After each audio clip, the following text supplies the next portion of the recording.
pero eh, les voy a alcanzar de todas maneras la presentación con las láminas, ¿no? En realidad cada lámina, la foto de cada lámina, tiene pues una razón, ¿no? Por la que yo la puse. Pero vamos a hacerlo, de todas maneras, para que ustedes eh, tengan por lo pronto ya una información así, una información rápida, ¿no? Si se quiere, del caso, de cada tema. Bueno, en este caso el único tema para nosotros es Bartonella. Esta es una enfermedad pues que existe en nuestro país y de la que hay datos o hay información histórica que hacen que nuestro país haya sido de repente el país en donde se ha enfrentado un problema muy severo, la población, en el que la población ha enfrentado un problema muy severo con respecto a esta enfermedad. Razón de una epidemia que se dio justo allá en 1879. Pero esto no quiere decir que si bien esa epidemia se dio y no hemos sabido de otra epidemia, esta enfermedad haya desaparecido o ya no existe en nuestro país. Sí existe, pero ya no en la forma epidémica, sino en la forma endémica. Hay zonas en nuestro país, hay departamentos afectados por esta enfermedad de manera permanente, con casos, eh, con casos de enfermedad severa y en algunas otras. Profesor, disculpe, no ¿Aló? está compartiendo la pantalla.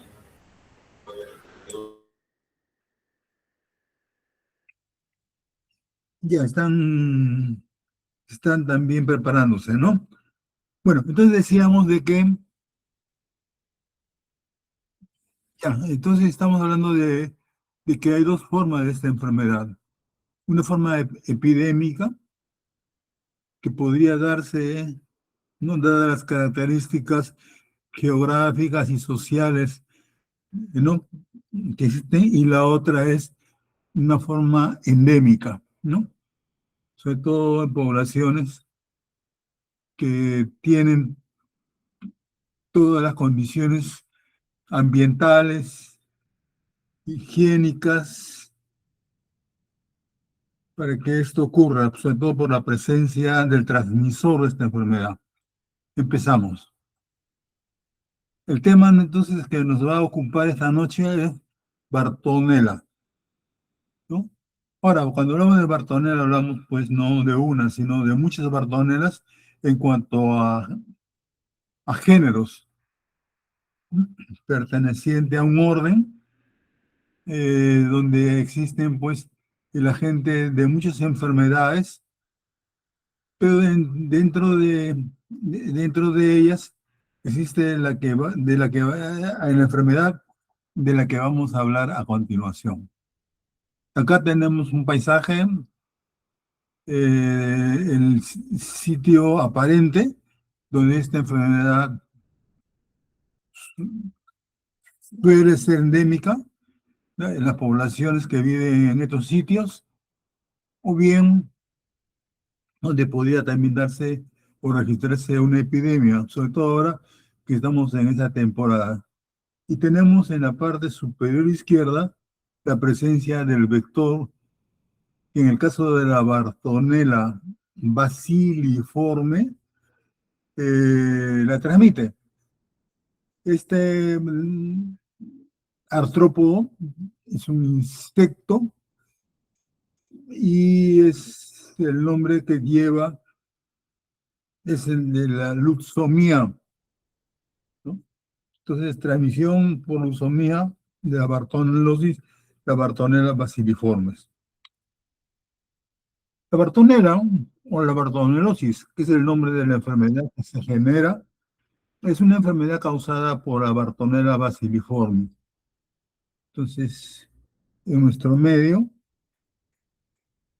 y tiene un comportamiento endémico, ya entendemos lo que es endémico, es la presencia de una enfermedad de manera permanente, obviamente no en el número que se presentan los casos en poblaciones, en un número elevado de casos, y temporal. No, esta es una cosa permanente.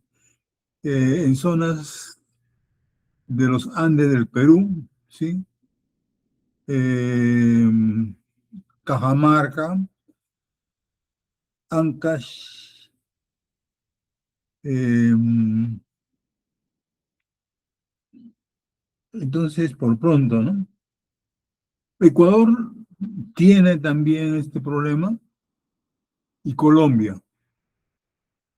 Más o menos este vector, el vector que la transmite, el mosquito que la transmite, vive en zonas rurales ubicadas entre los 500 y 3.400 metros sobre el nivel del mar, ¿no? Entonces ahí es donde generalmente esta enfermedad prende, no propiamente en lugares más bajos.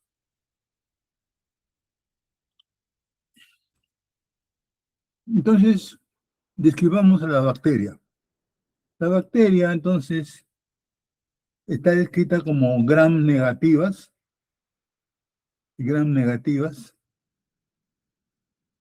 aerobias, ¿no? Entonces, requieren el oxígeno para ser viables, no tolerarían una condición en ausencia de oxígeno, tiene movilidad variable, me refiero a las bartonelas, y la movilidad, ¿quién se las da? Se las da, obviamente,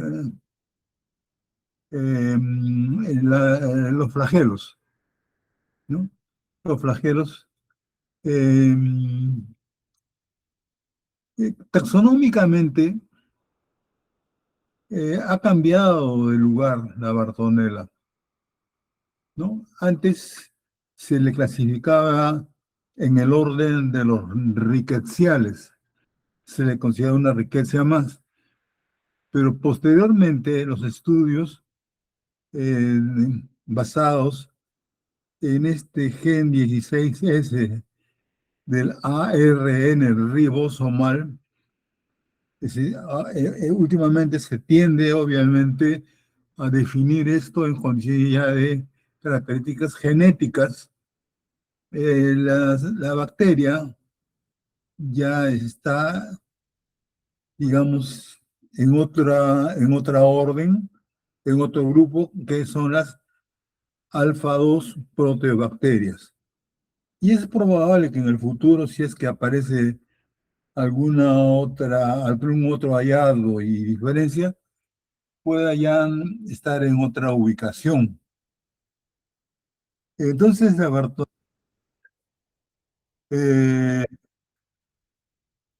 alguien, ese,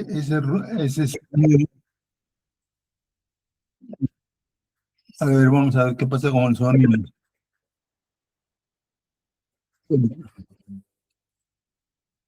Ya, menos me parece que ya se detuvo. Más próximas al género, están más cercanas a las características de las bacterias del género Brucella, ¿no? Que a lo que antes se consideraba las bacterias del género Rickettsia. O sea, se parece más a la Brucella que a la Rickettsia, en grupo en el que anteriormente estuvo clasificada. ¿Hay problemas? Sí, dice que te han avisado. A ver, por favor, otra vez vuélvame a decir, ¿se me escucha bien? No se ve. ¿Mm? No se Sí, ve. perfecto. Pero no se le ve la pantalla. ¿Y se ve lo que está escrito? No, solo se ve una pantalla negra. A ver, vamos a ver si podemos arreglarlo. Esperen un ratito, por favor, porque ya más o menos veo que es un buen número el que ha venido de alumnos. Entonces, al menos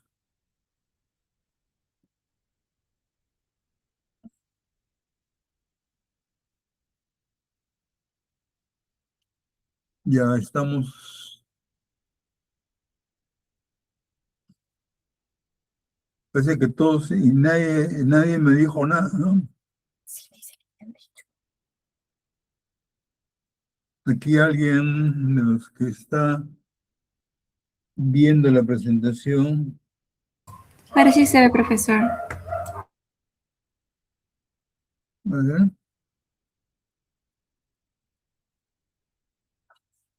Ahora, por favor, dígame usted misma o algún otro compañero suyo que me diga si es que están viendo. Sí se ve, profesor. Ha mejorado la imagen. Evidentemente no hay muchas fotografías, pero las que están, a ver, ¿están viendo esa imagen? Dígame sí o no, pues. Sí se ve, profesor. Perfecto. ¿En dónde te has quedado?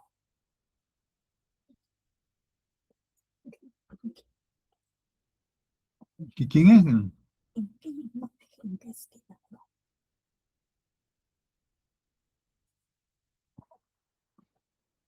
A ver, vamos a terminar para que se vea lo mejor que se pueda, ¿no?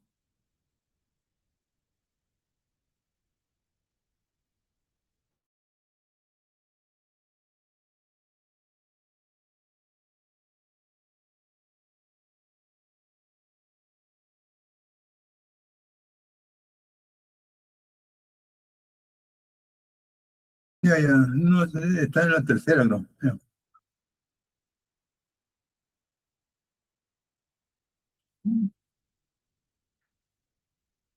Ya, en tercera, tercera, ahí, y si no yo adelanto. Ya, bueno, decíamos que estas bacterias eh, llamadas, bueno, las bartonelas, son gram negativas, aerobias, movilidad variable, por la presencia, al menos en la mayor parte de ellas, de un flagelo. Eh, Tienen un comportamiento intracelular, ¿no? Pueden entrar dentro de la célula a la que parasitan, ¿no? En el caso de la Bartonella bacilliformes puede introducirse, por ejemplo, en el hematía, ¿no? El orden de los rickettsiales, ya hemos dicho de que ya ahora está en otro lugar, ¿no? Está en el grupo o el subgrupo de las A2 de las proteobacterias. Eso en la parte de la clasificación taxonómica, que decíamos que se parece más a la Brucela que al género Rickettsia, ¿no? Entonces, vamos a, ya vamos a agilizar esto. Entonces,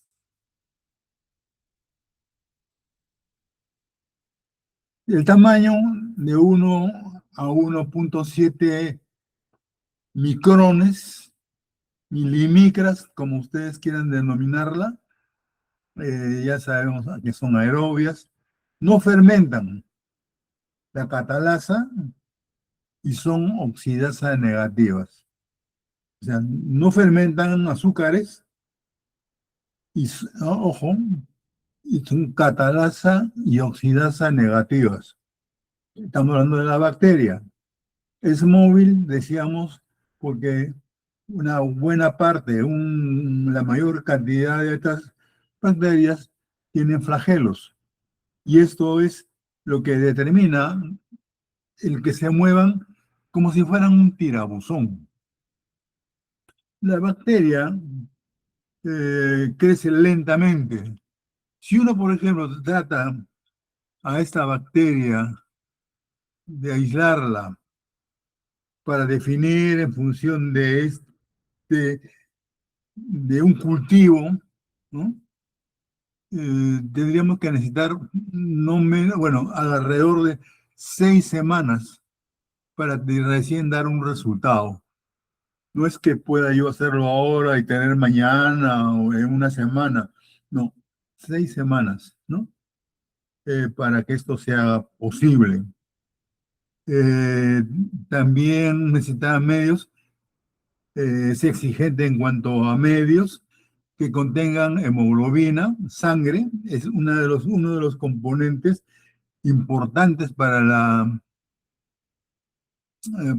el mantenimiento de estas bacterias, la alanina y el triptofano, ¿no? Aminoácidos. Eh, Hemos mencionado a los flagelos y lo hacemos otra vez porque las estructuras de los flagelos son filamentosas y le permiten la movilidad. Y esto es un factor de virulencia de la bacteria, porque permite desplazarse, sobre todo en medios líquidos, en entornos líquidos, pueden desplazarse fácilmente. Algo que es importante mantener en cuanto a la Bartonella bacilliforme es que son bacterias parásitas, otras son patógenas intracelulares, o sea, son bacterias patógenas, parásitas intracelulares facultativas, ¿no? No todas, porque hay personas que pueden llevar a la Bartonella y no desarrollan enfermedad. Personas, ¿ah? Estamos hablando de que no estamos hablando de ningún otro ser, porque tiene en este caso exclusividad para los seres humanos. Algo de historia. Esto es importante toda vez de que hay una tradición, pues, en cuanto a la enfermedad ligada a la historia.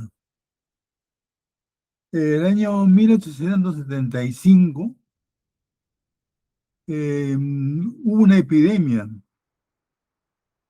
Esa fue la epidemia mayor que se conoció. eh, y caracterizada, entre otras cosas, por una fiebre y una anemia. Y eso es lo que solemos ver en personas que viven en un lugar donde existe esta enfermedad, ¿no? Y entonces vemos que no es una, sino son otras personas también que tienen lo mismo o algo parecido. Bueno, pero en este caso, esta epidemia tuvo una característica importante y todos los que recorran y se vayan al centro del país van a ver ese ferrocarril de Lima a La Oroya, el Infiernillo, si no me equivoco, es el nombre con el que se le conoce. Eh, pues mucha gente que trabajaba allí, pero que no era del lugar, desarrollaron la enfermedad y muchos la forma grave de enfermedad y se murieron. Tan es así que muchos piensan, hay quienes señalan que cada durmiente en la base del tren representa la vida de una persona que trabajó en la construcción de ese puente y se murió, ¿no? Por la enfermedad. Eh, Obviamente, en ese momento, estamos hablando de 1875, y recién recordaré, todos sabemos de que en 1883 recién comenzaban a descubrirse los agentes causales de las enfermedades infecciosas, ¿no? Hacia 1883 tenemos a Roberto Koch, Pasteur, todos ellos, ¿no? Pero en esa época, pues, no existía todavía una explicación para este grupo de enfermedades. Entonces, y es más, esta enfermedad característicamente, ténganlo presente, tiene pues tiene un doble comportamiento. Vale decir, si uno juzga por las manifestaciones clínicas, podría decirse que hay, que son dos enfermedades, una diferente a la otra. Una que tiene o cursa de manera grave, como la denominada. ¿Qué pasó? ¿Alguien está?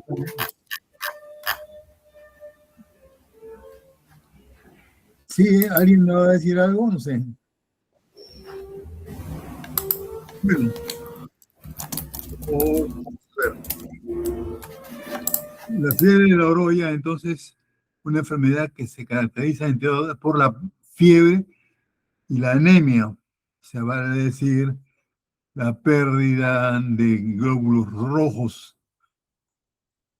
Esta es la forma grave, es la forma como se inicia la enfermedad. Y por otro lado, existía la otra fase de la enfermedad que en entonces se consideraba una enfermedad diferente, la verruga peruana, ¿no? La fase de brote de lesiones en la piel bastante vascularizadas, os vale decir, con la presencia de sangre o de bastante circulación local en estas lesiones, ¿no? Entonces, pero que el curso era no grave, más bien era la fase en la cual la persona tendía a recuperarse, ¿no? A superar la enfermedad. Entonces, dos fases. Y es ahí donde se armó la discusión en esa época. Claro, muchos dirán, ah, caramba, pero eso fue antes. Ahora las cosas son ya diferentes. Ya hay facilidades para hacer un diagnóstico rápidamente, ¿no? Se reconocía entonces la fiebre de la oroya como una patología diferente de la verruga peruana.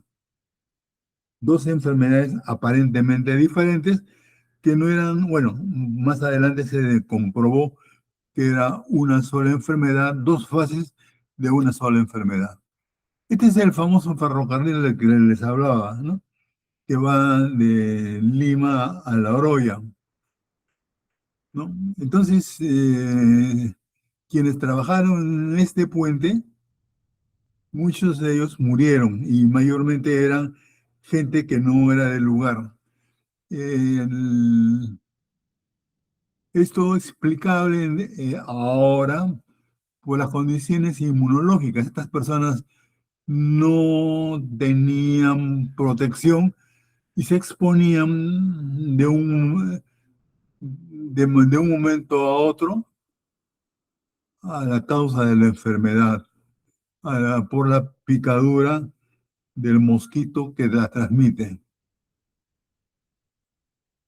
Y justamente aquí tenemos un compañero nuestro, el estudiante Daniel Alcides Carreón, ¿no? Todos los años, en los meses de octubre, se le recuerda, ¿no? porque él, bueno, ya se conocía de que el fallecimiento de 7.000 trabajadores durante la construcción de la vía ferroviaria es más alta del mundo, ¿no? Eh, esta enfermedad, entonces, de curso grave, ya sabemos que en la primera fase se le denominó la fiebre de la orolla.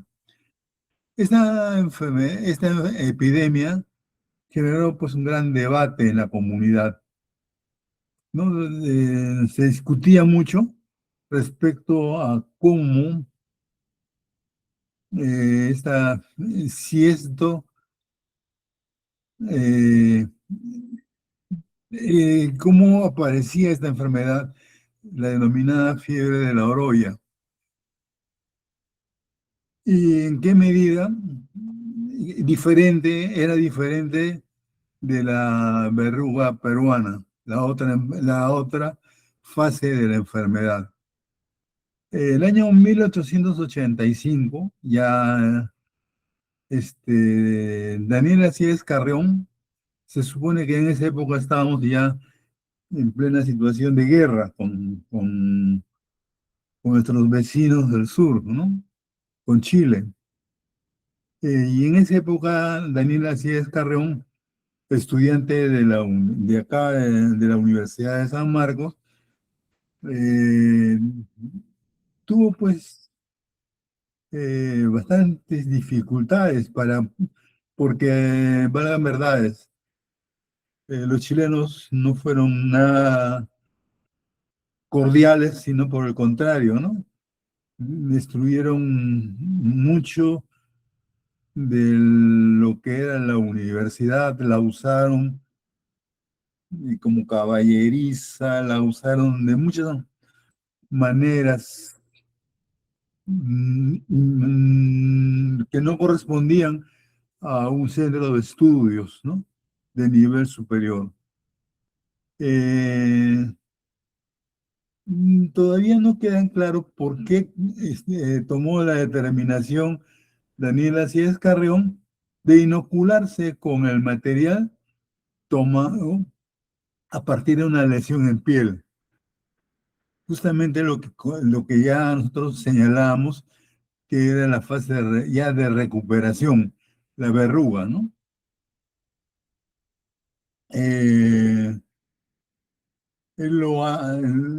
Bueno, le inocularon.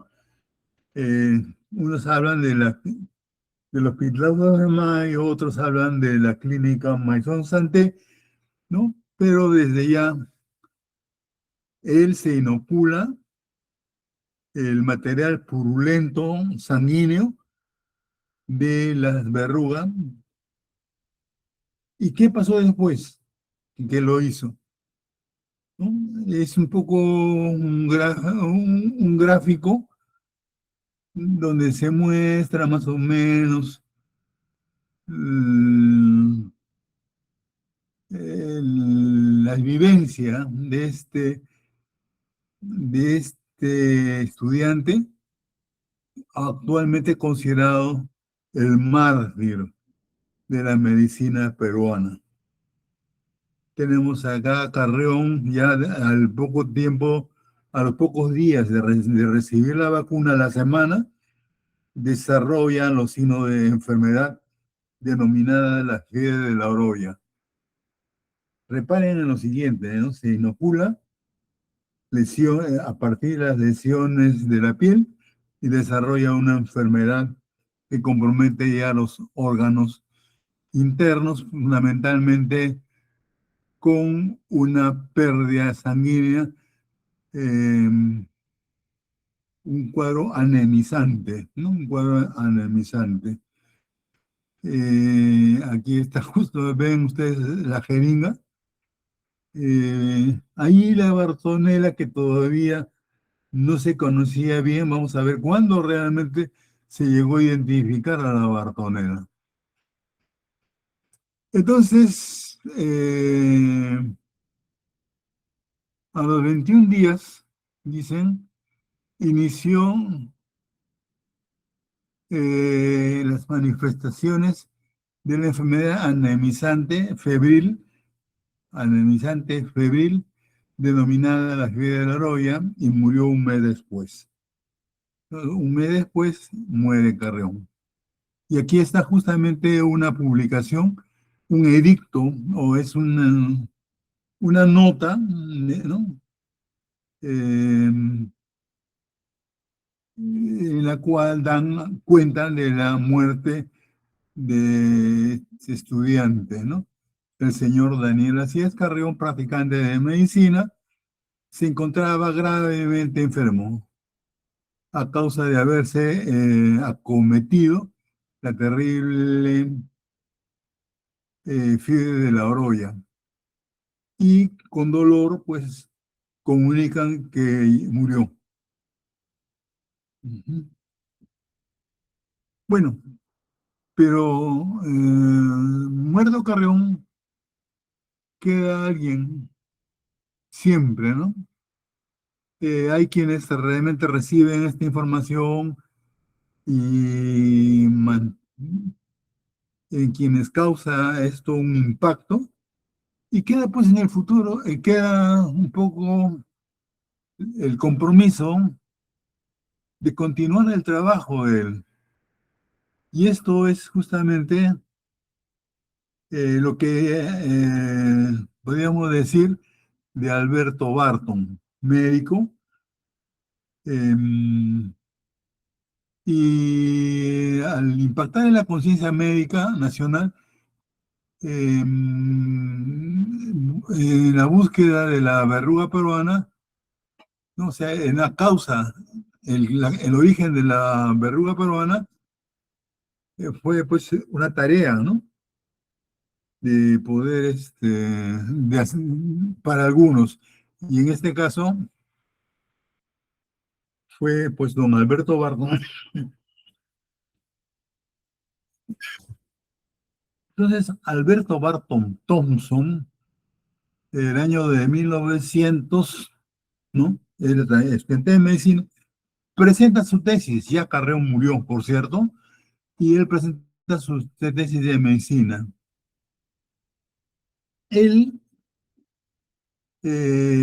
al hacer el estudio mediante necropsia de vasos de 5 pacientes fallecidos con signos propios de la fiebre de la oroya, que fue la enfermedad con la que certificado, se certificó la muerte de Carreón, pero lamentablemente, pues en este primer intento, él comprueba de que no era el agente causal de la bartonellosis, sino era una bacteria, en este caso la salmonela, ¿no?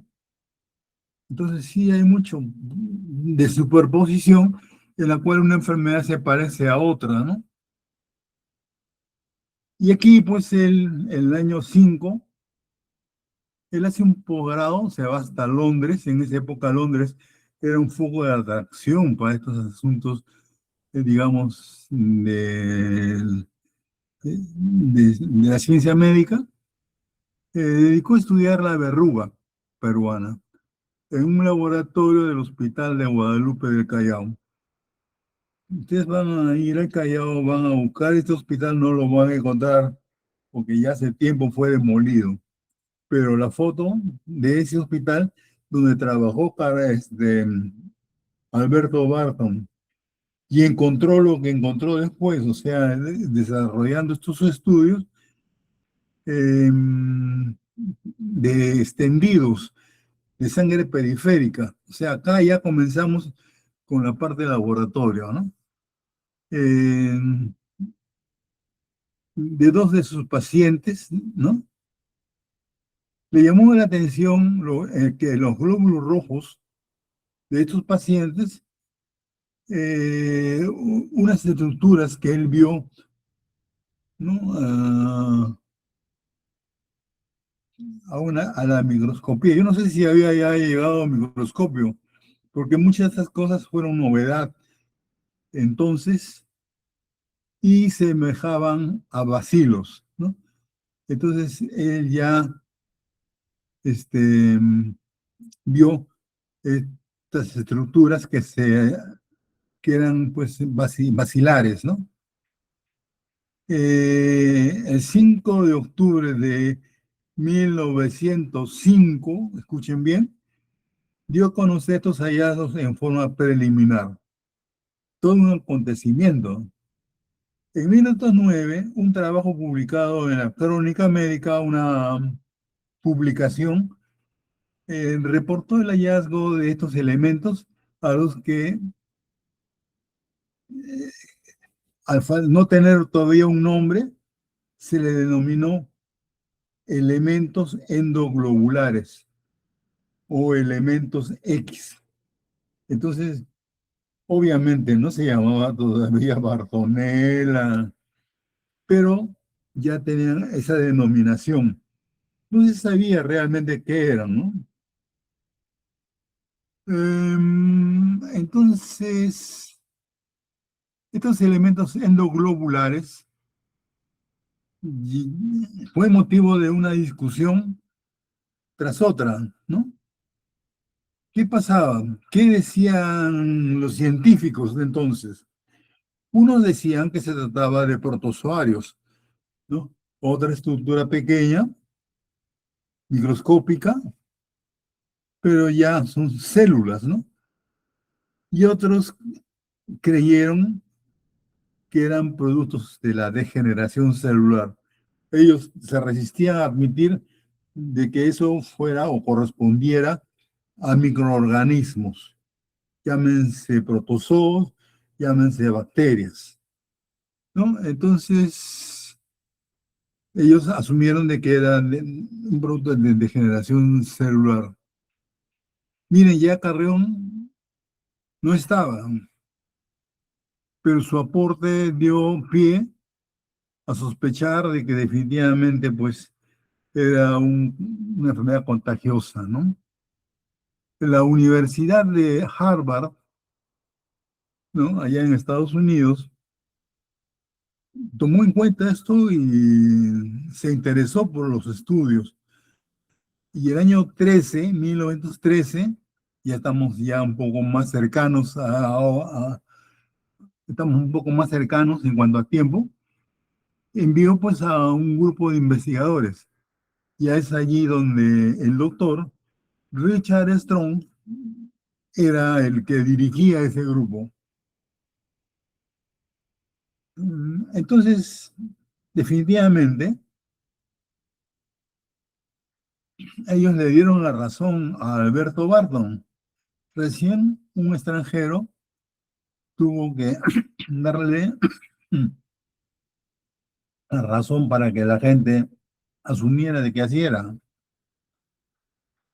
Los cuerpos extraños no correspondían a la degeneración celular, o sea, quedó de lado esa hipótesis, sino a microbios, ¿no?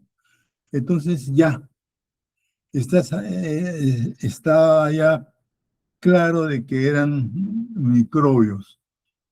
Estas estructuras bacilares también las encontraron no solamente en los hematíes, sino las encontraron, ojo, puede ser pregunta examen, dentro de las células endoteliales, ¿no? Estas células endoteliales que más tarde las denominan las células de Strong, ¿no? Entonces, las células endoteliales. Entonces, esta bacteria parasita o está, ¿no? Suele ingresar a las células a los hematíes y a las células endoteliales, o sea, aquellas células que revisten los capilares, ¿no? Los capilares sanguíneos. ¿En qué? ¿Dónde? En los ganglios, en el vaso e hígado. Muy bien. Entonces, Strong ya no había duda, no tenía ninguna duda de que la fiebre de la roya la originaba el germen que descubrió Barton en 1905. Les hablé de Barton, ¿verdad? Entonces ya sabemos dónde trabajaba, qué era, ¿no? En ese entonces ya era médico él. Entonces, eh, pero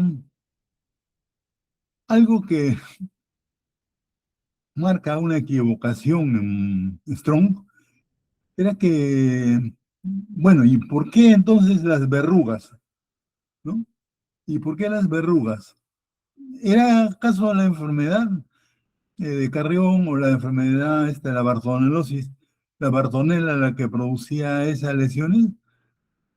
Él creía que la verruga estaba asociada a un virus, o sea, una estructura, un microorganismo. Bueno, no es un microorganismo, un virus, sino una partícula infecciosa. O sea, hay muchas cosas que le faltan al virus para considerársele un microorganismo, ¿no? Entonces, pero él asoció esto al virus que producía las inclusiones celulares, que un autor, Mayer, buscamos algo sobre Mayer, no encontramos nada más que su apellido, ¿no? Mayer había descubierto en las lesiones verrucosas. Entonces, unas inclusiones celulares. Años después, él tuvo que admitir que se equivocó. Entonces, Strong reconoció finalmente de que todo lo causaba el microorganismo, la Bartonella, ¿no? Decíamos tesis dualista porque hasta entonces se pensaba, si es que pensábamos como Mayer, de como Strong, pensamos que habían dos causas de esta enfermedad, sobre todo aquella asociada por la presencia de una supuesta, de un virus que, ¿no? En las verrugas, una enfermedad. Lógicamente se pasó una década, ¿no? Eh, tratando de cultivar a la Bartonella basiliformes. Al final, en nuestro país se logró cultivar a la Bartonella basiliformes. Y aquí algunas caras, y son caras conocidas algunas, porque han sido profesores de la universidad. Lógicamente no me enseñaron, ¿no? Yo ya todavía no había nacido, pero aquí los vemos, ¿no? Aquí los vemos, profesores de San Marcos, el doctor Telémaco Battistini y el doctor Osvaldo Ercés, que también estuvo un buen tiempo dedicado a la política. Él era neurólogo, si no me equivoco, Osvaldo Ercés. Y aquí también tenemos a un japonés, Noguchi, ¿no? Que también vino y se sumó al equipo para completar estos estudios, tratando obviamente de demostrar o aislar a la Bartonella. Entonces, eh, los tres lograron encontrar a la Bartonella. Entonces, con eso se demostraba que la Bartonella basiliformes es una bacteria cocobacilar. O sea, no es propiamente un bacilo, sino es un cocobacilo, ¿no? Si en alguna fase del ciclo evolutivo, puedes tú pensar que es un coco. Y esto ocurre cuando en cultivos viejos o ya tienen mucho tiempo o en las lesiones crónicas, ¿no? En el sistema retinotelial de las personas, ¿no? Y es un bacilo cuando la enfermedad o cuando la bacteria ha sido recién inoculada por la leucemia por el mosquito, ¿no? Ya nuevamente ellos ya sabían o vieron de que era aeróbica, gram negativa, intracelular, ojo, que se desarrolla a una temperatura óptima de 25 a 28 grados centígrados. Entonces, la altura, el frío, los nutrientes, ¿no? Hacen que definitivamente pues, sean características. Y acá lo tenemos nuevamente a nuestro amigo Alberto Barton. Él fue el suegro de uno de los profesores de la universidad que estuvo hasta hace algunos años, porque también falleció. Muy bien. Y como por todo lo que hizo Barton, al germen le llamaron Bartonia. Ese fue el nombre inicial de la bacteria. El posterior descubrimiento, o sea, entonces, inicialmente le llamaron Bartonia, el- en homenaje a este médico. El posterior descubrimiento eh, de, de una bacteria similar, podríamos decir otras bartonelas, eh, que en este caso ya no atacaba a los seres humanos, sino que mayormente lo hacía a animales, crearon un nuevo género. Y ahí sí, a este género le denominaron Bartonella. Bueno, hasta aquí la historia, ¿no? Bueno, de saber que también, al igual que Barton, 1913, un americano, Charles Townsend, descubrió al vector, lo que faltaba, ¿no? Miren que el año 13 recién se sabe quién transmite a la Bartonella. Este mosquito, que ya la gente lo conocía y le llamaba titira, estas zonas donde esta enfermedad era endémica, fue clasificado originalmente como Phlebotomus verrucarum. Así le llamaron al principio, pero que hoy, por favor, recuérdenlo, se le conoce como Lusomia verrucarum, ¿no? En razón a la verruga, ¿no? Entonces, ahí está la lusomía. Nosotros hemos buscado este animalito para demostrar si es que todavía en el abdomen, a nivel intestinal, este insecto lleva a la Bartonella, ¿no? Vean cómo este animal es hematófago, ¿no? Y se alimenta de sangre. Se puede ver el abdomen por rojo. Tiene otra característica, la forma de las alas en forma de de forma de V, y tienen también, o sea, la V chica, ¿no? Y tienen también pelos, ¿no? Pilosidades, y una jiba. Entonces, y la forma como vuela, ¿no? De vuelo corto y silencioso. No vuela mucha distancia. Cada 15 centímetros tiene que depositarse en una superficie. Entonces, definitivamente, ¿no? Cuando hemos tratado de buscar estos animalitos, no ha sido muy difícil. El asunto es encontrar uno que tenga la Bartonella. O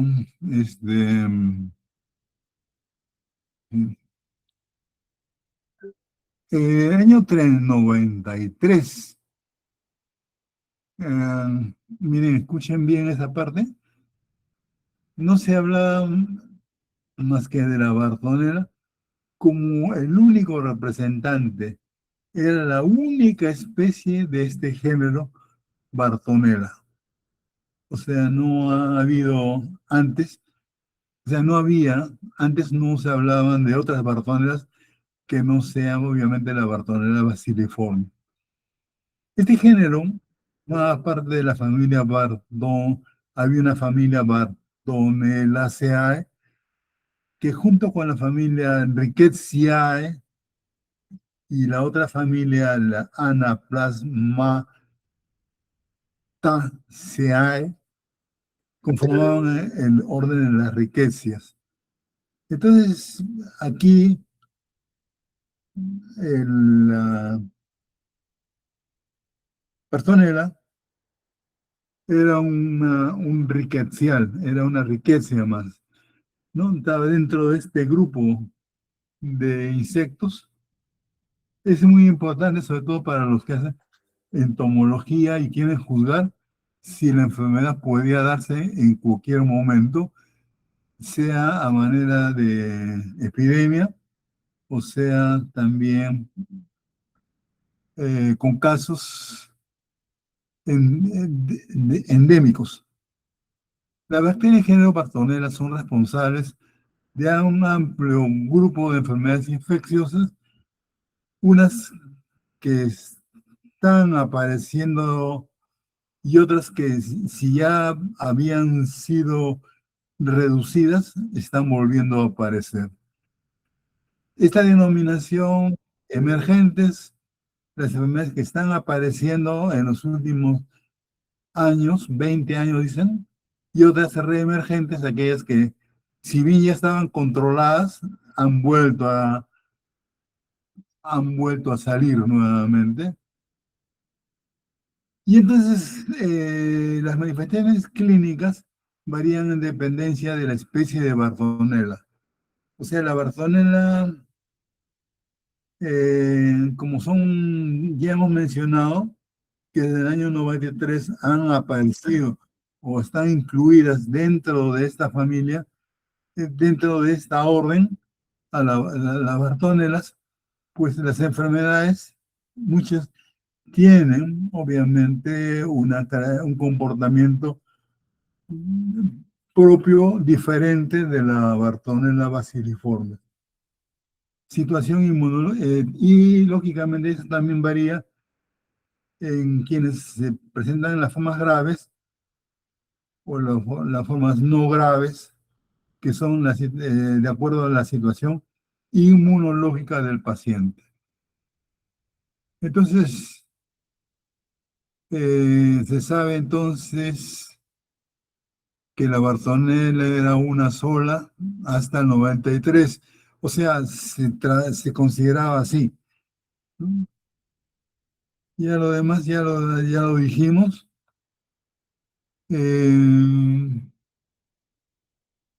Y bueno, aquí ya cuestiones de carácter taxonómico para saber finalmente dentro de qué grupo está la Bartonella, ¿no? Si Rochalima o Rickettsia, ¿no? O si está. Y dentro de las enfermedades que pueden afectar al ser humano están estas tres enfermedades, ¿no? La Bartonella quintana, que no es propiamente lo que estamos ocupándonos, la Bartonella henselae, o la enfermedad del arañazo por gato, bastante más frecuente y puede ser más difundida, porque esta enfermedad, la Bartonellosis henselae, o sea, la enfermedad de arañazo de gato, así se conoce, o el linfogranuloma. Bueno, el nombre es la Bartonella henselae. Obviamente vean ustedes que estas dos enfermedades, aparte de la Bartonella basiliformes, tienen pues diferentes denominaciones, diferentes manifestaciones. Veamos, por ejemplo, la Bartonella henselae, que es la otra enfermedad que sería bueno conocerla, sobre todo pues, si tenemos gatos pequeños y este gato te muerde o juega o te araña, o la pulga del gato, ¿no? De la pulga del gato, que es el Tenocefalides felis, tenemos la angiomatosis basilar, o sea, una enfermedad propiamente de los vasos sanguíneos, la endocarditis, ya el corazón, la bacteriemia, la Bartonella Hanseníae, la peliosis basilar, una enfermedad hepática, neuritis óptica, un problema ocular, meningitis aséptica, granuloma pulmonar, granuloma hepático, parálisis facial y problemas también a nivel de la paroniquia en relación a la uña, ¿no? Muy bien, y arriba, bueno, hay otro grupo de enfermedades atribuidas a la Bartonella quintana, ¿no? Dentro de ellas, la más característica y que puede darse en nuestro medio, pero no se habla mucho de ella, es la fiebre de las trincheras.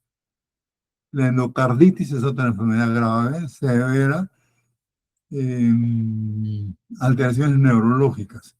Entonces, sí hay motivo para ocuparnos de ellas, pero estamos hablando de la Bartonella basiliformes que afecta al ser humano. Son todas las Bartonellas, son 24 Bartonellas que se ven en esta lista y todas tienen pues un transmisor, ¿no? Que es básicamente un animal. En el caso de la Bartonella basiliformes, ya sabemos que el que la transmite, ¿no? Y es obviamente la leucemia, ¿no? Pero por ejemplo, la Bartonella Hanseníae son los gatos. Y dentro de los gatos, dentro de los vectores, o sea, en este caso el reservorio, porque es un animal grande, tenemos al Tenocefalides felis, ¿no? Y aquí tenemos pues varias enfermedades que se ven. Puede entonces, vuelvo a repetir, no vayan a decir que no les dije, ¿eh? Es una bacteria hemotrófica, o sea, llega a la sangre, invade la sangre y se replica una vez que lo inocula el mosquito a los eritrocitos y a las células endoteliales humanas. Células endoteliales, aquellas que revisten a los vasos capilares, al epitelio de los vasos capilares. El único reservorio demostrado, ojo, es el hombre. En el caso de la Bartonella basiliforme, único reservorio.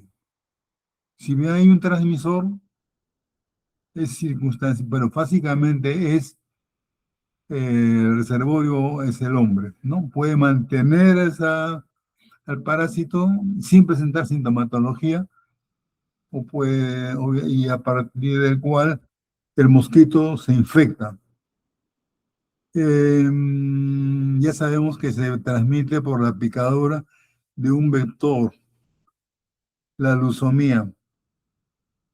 Y una vez que ha hecho esto, la bacteria sigue su camino eh, hacia los eritrocitos y las células endoteliales.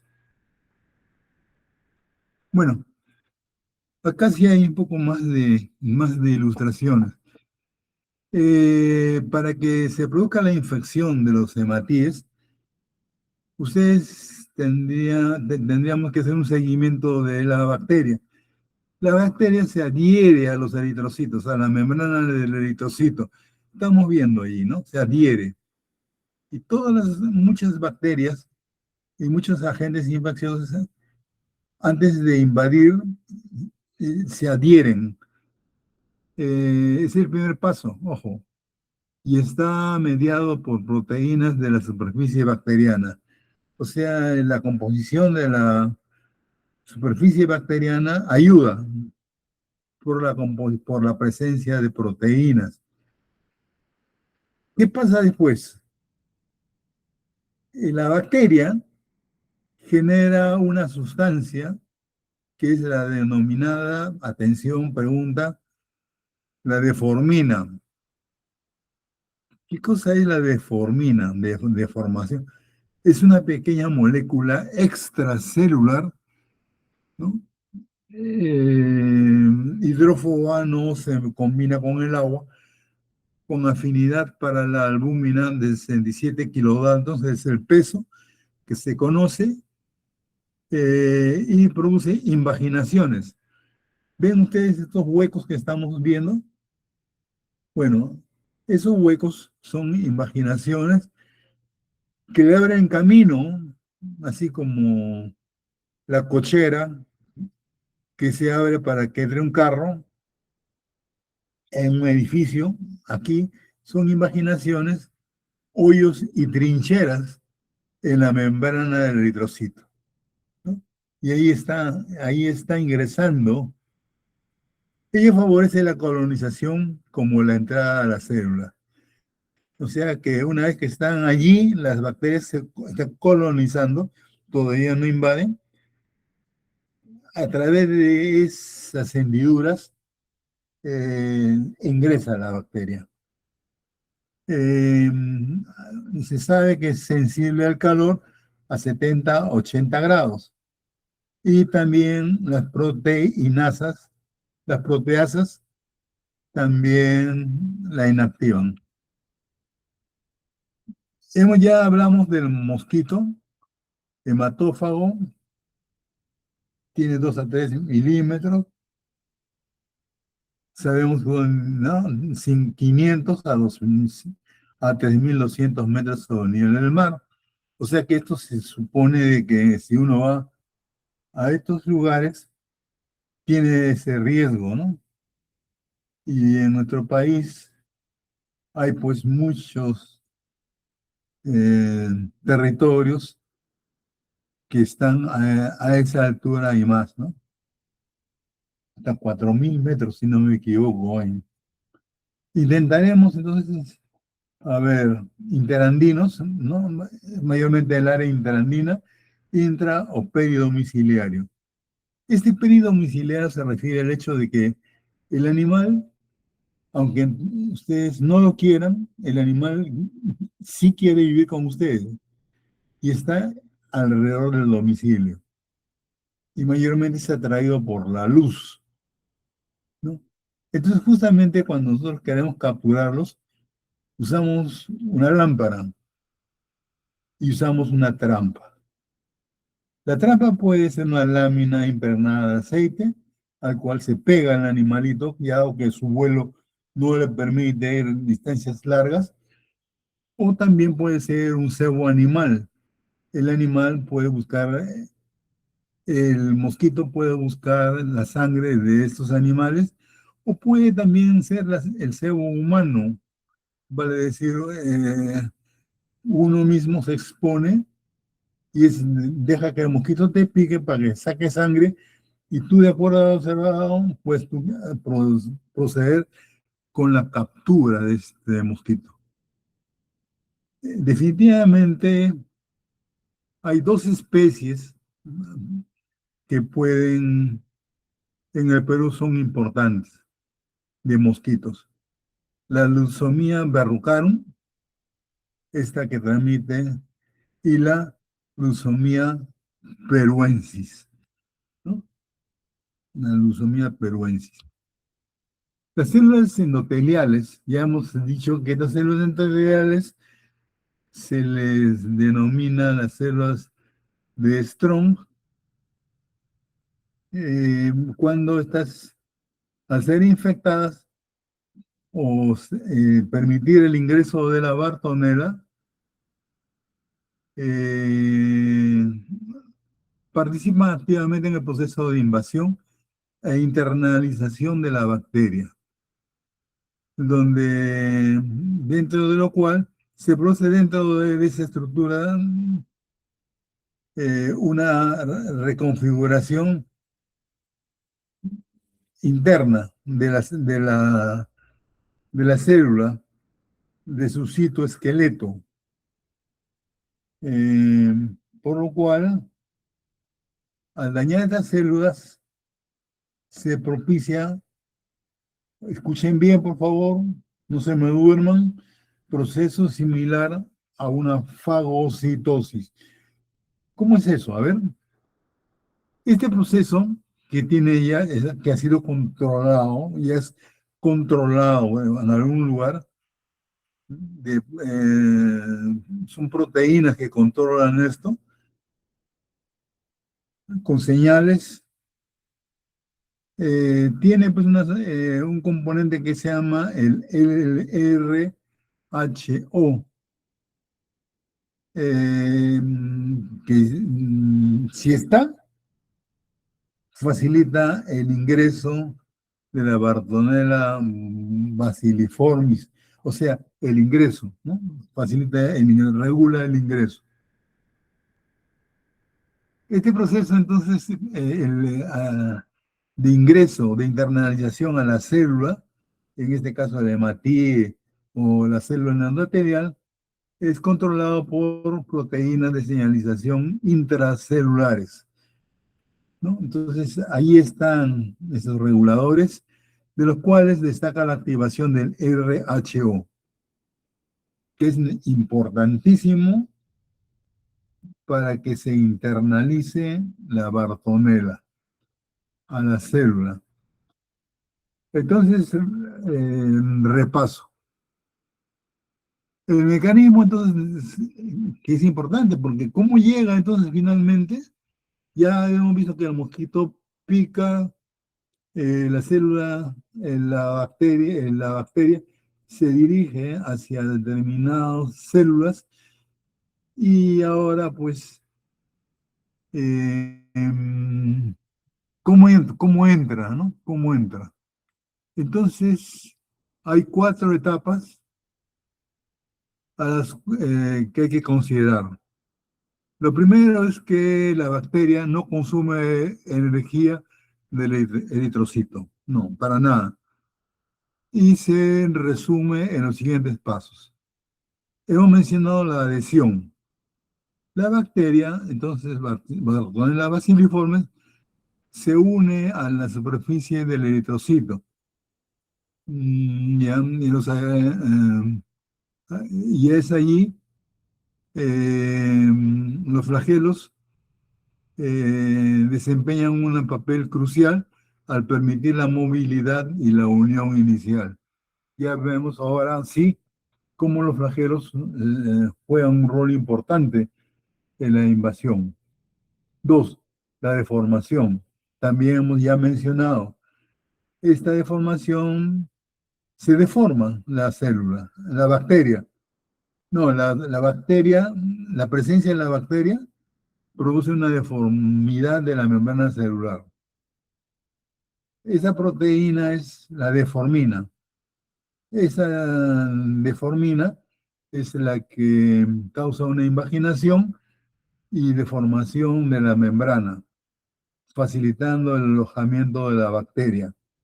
Entonces, esto lo genera la proteína en la bacteria y genera una invasión, una invaginación, o sea, la presencia de un hueco y la deformidad de la membrana del glóbulo rojo, facilitando la entrada, ¿no?, de la bacteria. La otra es la invasión, también denominada la endocitosis. La bacteria entonces ingresa al interior de la hematíe a través de una invaginación. Ya hemos descrito esto. Y un proceso similar a la pinocitosis, la fase en la cual las células del organismo toman líquido, por ejemplo, ¿no? Entonces esta bacteria básicamente es introducida a las células. Hay pues un mediador que son locus, ¿no? Ya determinado a nivel genético, y AB, acá es locus asociada a la invasión, y que se forma a nivel ya genético. Y la persistencia intercelular es lo que permite que la bacteria se mantenga, sobreviva y se multiplique en el interior del hematíe. No siempre afecta al 100% de células, puede afectar a una parte de estas, ¿no? Que si afecta al 100% de las bacterias, lógicamente estamos frente a una anemia severa, o sea, la destrucción de los hematíes. Esto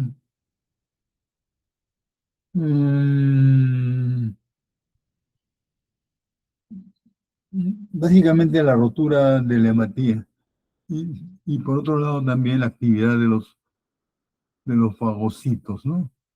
Una vez formados estos hoyos o trincheras gracias a la acción de la deformina, se inicia la invasión o penetración de la bartonela interior del eritrocito con ayuda de proteínas de membrana. El flagelo actúa como un órgano locomotor y sirve para desplazarse. O sea, por eso se considera un factor de virulencia, ¿no? Porque el flagelo facilita el ingreso hacia el interior de la célula. Vamos a ir rápido ya porque estamos en la hora. Una vez que la bacteria se ha adherido al eritrocito, esta juega un papel pasivo en la invasividad. Vale decir, en, el hematíe no tiene pues un citoesqueleto de actina, ¿no?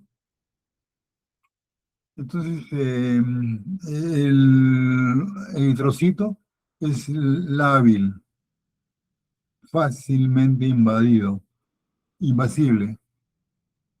Las proteínas de la membrana del eritrocito, hay proteínas que también, aparte de, ¿no? La deformina, hay también la espectrina, A, la espectrina B y la glicoforina. O sea, tiene otras proteínas que también intervienen. Y se altera, obviamente, la membrana del eritrocito. Y se produce la invasión, más que nada también con la ayuda de la espectrina.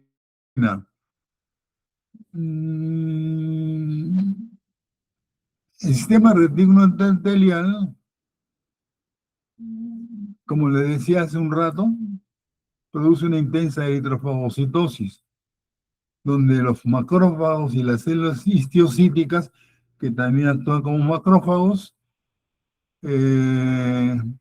se produce una anemia hemolítica. O sea, hemolítica porque se destruye severa, tanto extravascular, ¿no? Por la actividad de estas células que están fuera de la hematía. Bueno,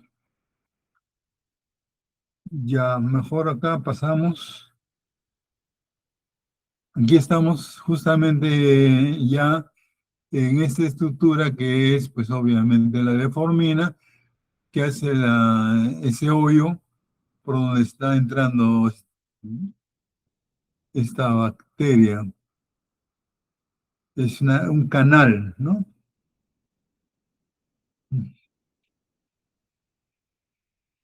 Ya hemos dicho todo lo que había que decir.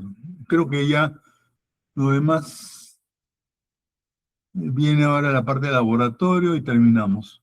La infección resultante se manifiesta como una enfermedad bifásica. Ya hemos dicho eso desde el principio, ¿no? Que la enfermedad tiene dos fases. Una en la cual es la fiebre y la anemia, y por consiguiente, pues, o sea, la palidez y la anemia, con la cual se puede producir situaciones de suma gravedad como la muerte, ¿no? Y crónica, aquella en la cual aparecen las lesiones en la piel, que más o menos correspondería a una forma de evidenciar recuperación del paciente. Lo que antes se creían que eran dos enfermedades, ahora sabemos que es una sola. La enfermedad, nuevamente, la fase anémica, y la podemos acá, podemos objetivarla. El hemograma también permite, ¿no? Menos de 8 gramos de hemoglobina. Y para intercalar, ya hablamos de una etapa intermedia que a las semanas puede, ¿no? Unas 3 semanas, puede lógicamente el paciente comenzar a experimentar una recuperación, ¿no? Porque ya no hay fiebre y ya no se produce hemólisis. La mejoría desaparece. Entonces, lo deseable sería eso, cosa que no, eso no siempre ocurre. Y la fase eruptiva es lo que señalábamos como estas lesiones nodulares de diferentes formas. Tenemos ya las lesiones están localizadas a nivel endotelial. Entonces se visualizan las verrugas. Y cuando hemos buscado verrugas, ahora hemos buscado bacterias en las verrugas, vemos pues que hay, hay verrugas, hay bacterias en las verrugas. No es que hayan desaparecido, están allí. Pero poco a poco estas van siendo eliminadas o van siendo cada vez en menor cantidad.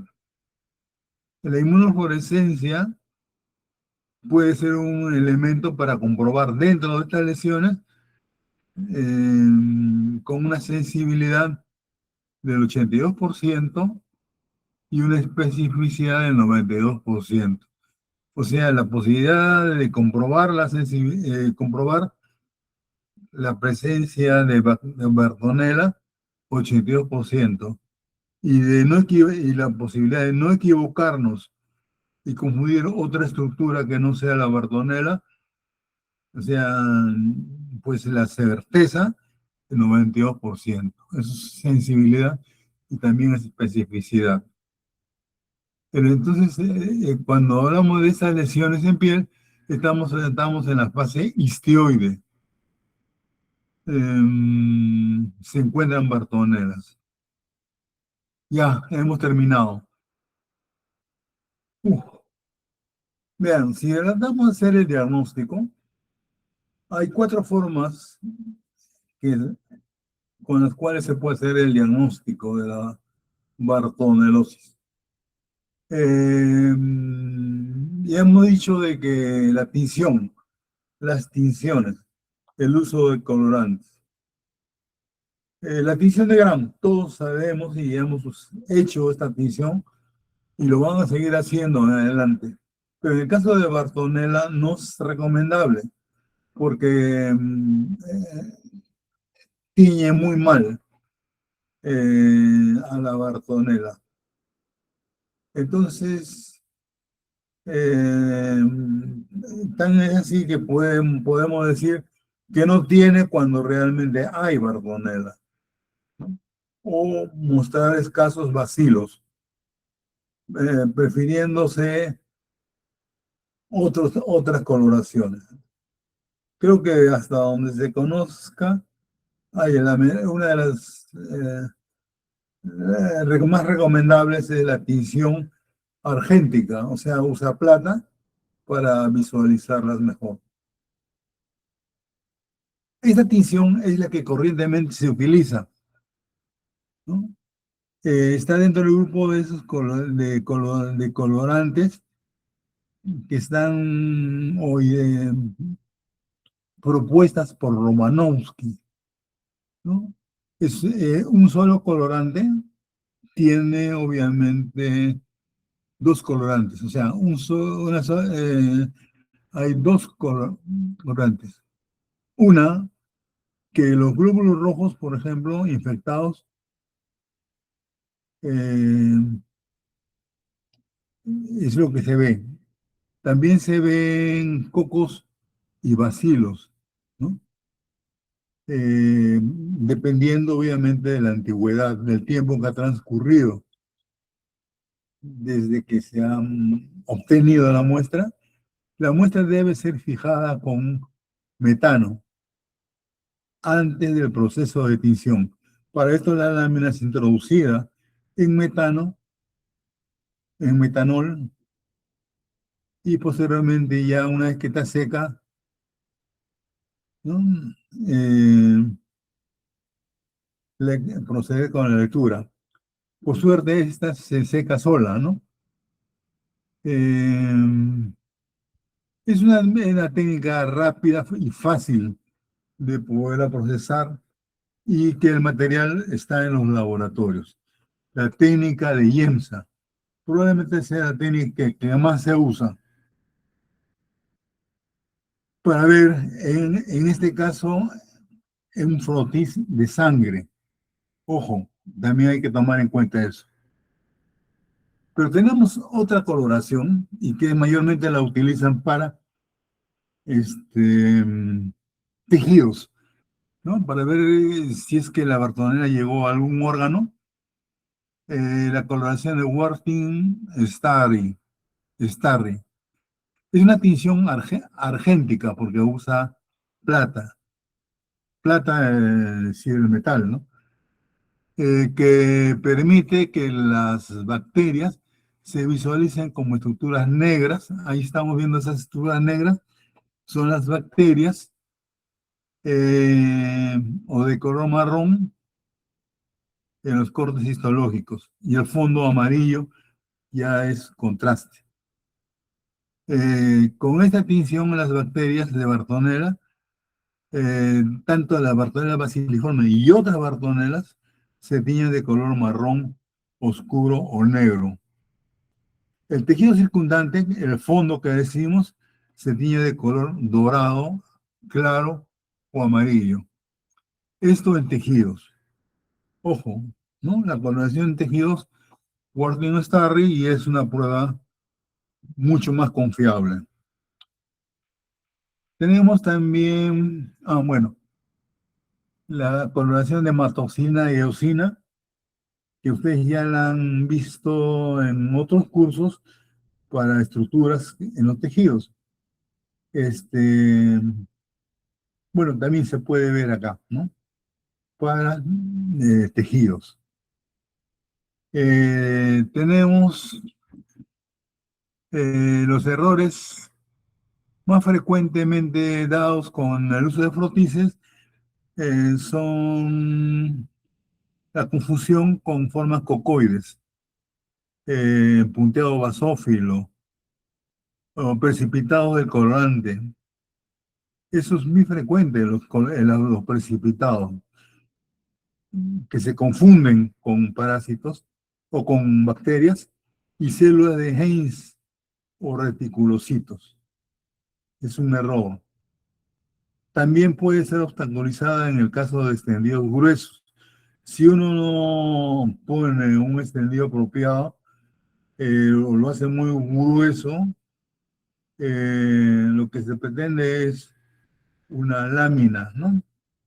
Digamos, una monocapa, pero acá pues se gruesa y no se ve la superposición de otras imágenes y no se ve claramente las formas mocoides.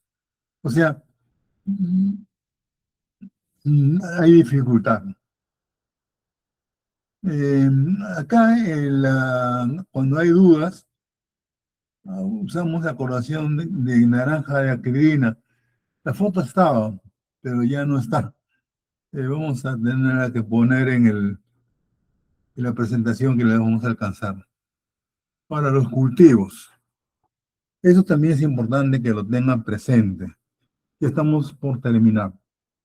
El cultivo de las muestras sanguíneas importa porque la sospecha clínica, dada la sospecha clínica o la necesidad de hacer un estudio epidemiológico completo, amplio, entonces se puede realizar en los siguientes medios. Ese que estamos viendo acá es el agar Columbia. Ojo, Columbia es un agar, porque tiene agar, y tiene sangre, pero sangre de carnero, ¿no? Al 10% en placas Petri. Es allí donde la Bartonella suele encontrar sus exigentes gustos, ¿no? Satisface sus gustos nutricionales. En medio cultivo bifásico, distribuido en frascos, el agar Columbia con sangre de carnero de levadura y extracto de levadura al 0,1%. Después, el mayor porcentaje de aislamientos se logra, el 70 a 80%, se logra en las 2 primeras semanas de incubación. En la tercera y cuarta semana se obtiene menos, el 25 o el 20 al 25%. Entonces, lo deseable es trabajar con la muestra tan pronto esta se haya obtenido, al menos dentro de los días de obtención. Este era un método de cultivo. ¿Qué tiene que tener esa muestra? La muestra de sangre no debe de tener más de 7 días de haber sido obtenida. La muestra debe ser obtenida antes del tratamiento con antibióticos. Si no, alteramos, ¿no? Porque la Bartonella es sensible a muchos antibióticos. El procedimiento. Con una jeringa sacamos, extraemos la muestra, la etapa de Hebe con pipeta de transferencia. Inoculamos así a la placa el agar.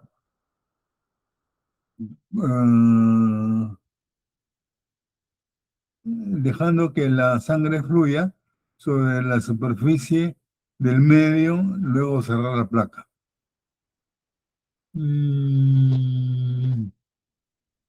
Entonces, esta muestra entonces de sangre es puesta en la superficie de una placa, ¿no? Y cerramos la placa para evitar contaminación. Colocamos esta placa con la muestra sembrada. Se supone que ahí está la Bartonella, o estamos sembrando la muestra de Bartonella, debajo en una bolsa de polietileno, sobre todo a fin de conservar la humedad. Y incubamos a 28 grados centígrados por 45 días. El aislamiento, entonces, ya hemos dicho que se produce entre 4 días a 6 semanas. No puedo decir yo resultados si antes no ha transcurrido por pronto 6 semanas, ¿no? Crecen lentamente. Sí, pues un crecimiento lento, ahí la tenemos como rocío, ¿no? Colonias pequeñas de apenas 1 milímetro de diámetro, translúcidos tipo rocío o blanquecinas. Aquí estamos viendo algo de esto. El frotis, sacamos y hacemos de una colonia un extendido. Y teñimos con la población de Gram para observar definitivamente si está dentro de la forma característica de la Bartonella. La Bartonella basiliformes colorea muy débilmente con la tinción de Gram. Ya lo hemos dicho desde un principio. Si se ve desarrollo de colonias entre las 24 y 72 horas, ya tú puedes asegurar de que no se trata de Bartonella basiliformes, ¿no? Entonces, la forma lenta de su desarrollo es como... Acá tenemos el cultivo, estos sí son preguntas, ¿no?, de examen, porque tienen que saberlas. Cultivos en medio bifásico. El medio bifásico puede ser utilizado para aislamiento de Bartonella en muestras biológicas. O sea, ahí tenemos un doble medio, ¿no? El líquido, ¿no? Y tenemos también la superficie de este agar inclinado con sangre. ¿Qué se observa? Colonias, turbidez o hemólisis después de 6 a 7 días de incubación. Realizar un subcultivo con placas de agar Columbia. Sí, podemos volver a sembrar, pero ya en agar Columbia. Y si no se observa crecimiento de colonias o turbidez después de 8 días, realizar subcultivos ciegos a los 15 días. Miren que no hemos terminado dentro del plazo que se supone, considerábamos, eh, y tenemos hasta 45 días, ¿no? Aunque estamos por ahí, bueno, por las 6 semanas, ¿no? Eh, y la incubadora de temperatura, importante, porque hay que mantener el cultivo a temperatura ambiente y enviarlos tan pronto sea posible al laboratorio de referencia regional o de laboratorio de referencia de Bartonella. Me imagino para completar con las otras pruebas. Y finalmente en el cultivo, medio de fases y plasma gelificado. ¿Para qué este medio? Vean, es un cultivo de fases. Eh, Ahí están los hematíes que se molizan en 2 a 3 semanas, lo que produce algunos metabolitos y enturbiamiento del medio. Y también la viabilidad de la Bartonella por un tiempo largo. El medio de plasma gelificado es sumamente transparente y los cultivos de Bartonella pueden permanecer viables por meses. O sea, es un medio de conservación, ¿no? Es un medio de conservación. Acá en San Marcos, el doctor que estaba a cargo de esto, trabajaba con este medio y conservaba de esta manera sus cepas.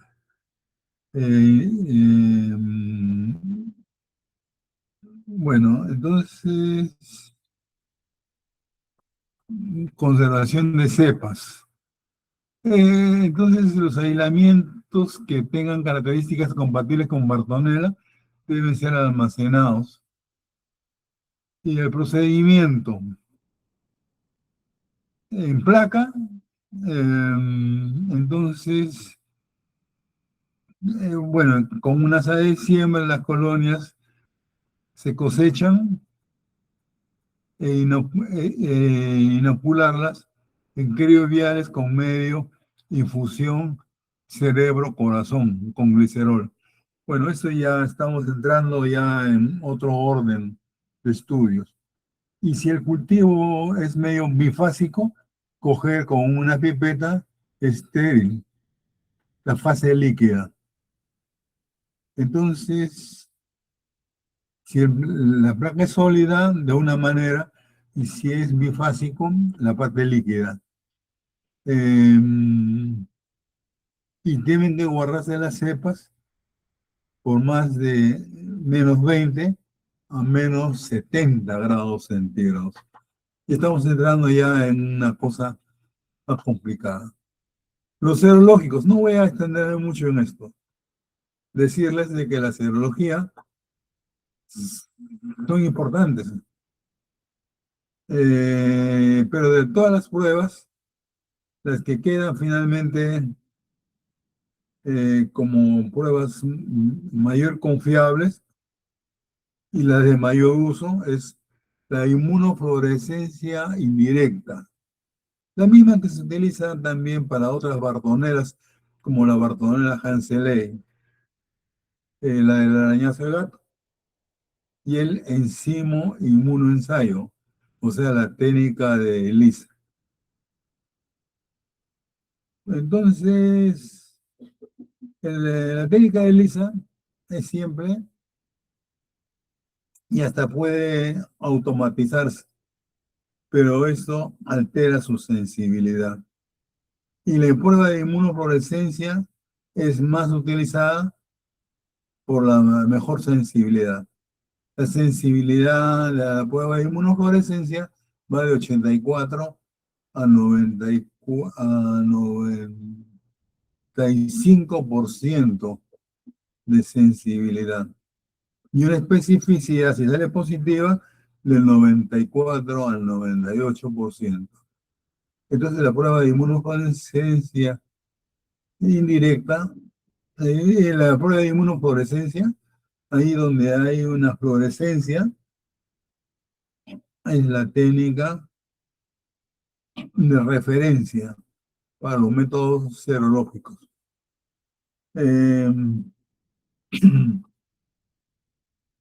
Bueno, acá tenemos anticuerpos antiglobulina G. ¿Qué es lo que estamos describiendo?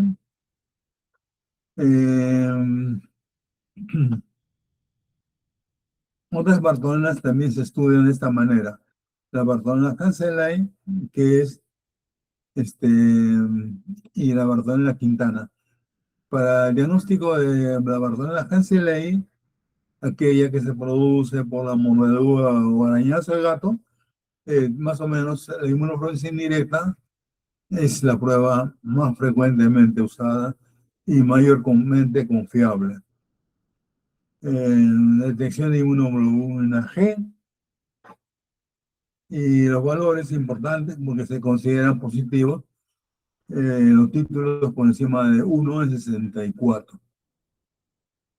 Esto, lógicamente, para estudio de prevalencia con la demostración de inmunoglobulina M. Y bueno, y acá terminamos. Los ácidos nucleicos son las pruebas de biología molecular. Importante acá es cómo se extrae el ADN, ¿no? Para procesar o desarrollar el proceso de reacción en cadena de polimerasa. Se señala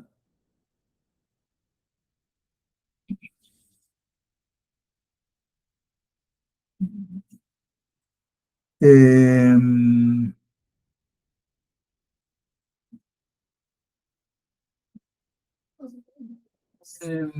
las pruebas moleculares son útiles para identificación de cepas aisladas, pero su papel es mucho más relevante cuando se trata de realizar el diagnóstico directo de la enfermedad en muestras biológicas.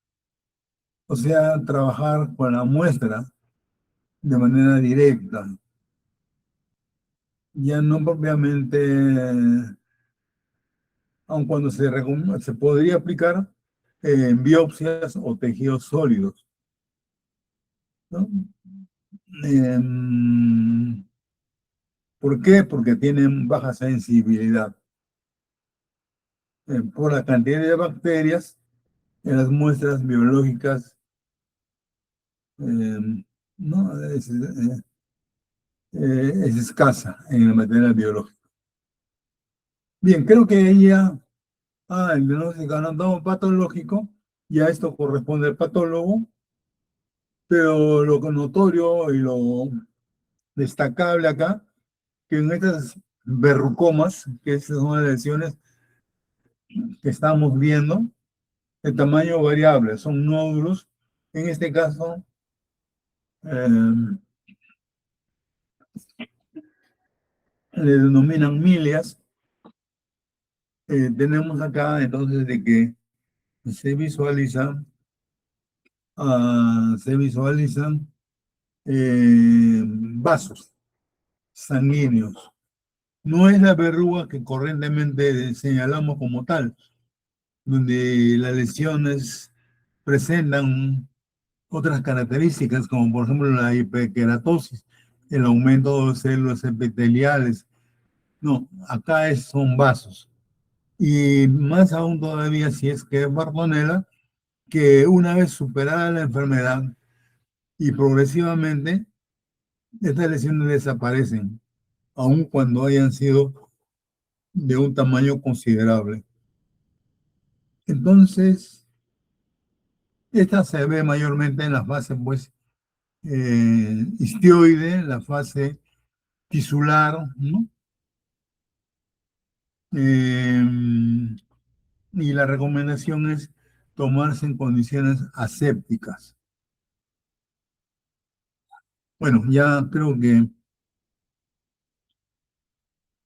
reiterándoles el compromiso de poner o reconstruir mi presentación para que todos la tengan, ¿no? Agradecerles su paciencia y nos estamos viendo. Y claro, es otra Bartonella. Creo que con Bartonella maciliforme, ahí lo dejamos. Bueno, entonces muchas gracias. Oye, creo que ya no hay nadie, pero ya hemos hecho lo posible.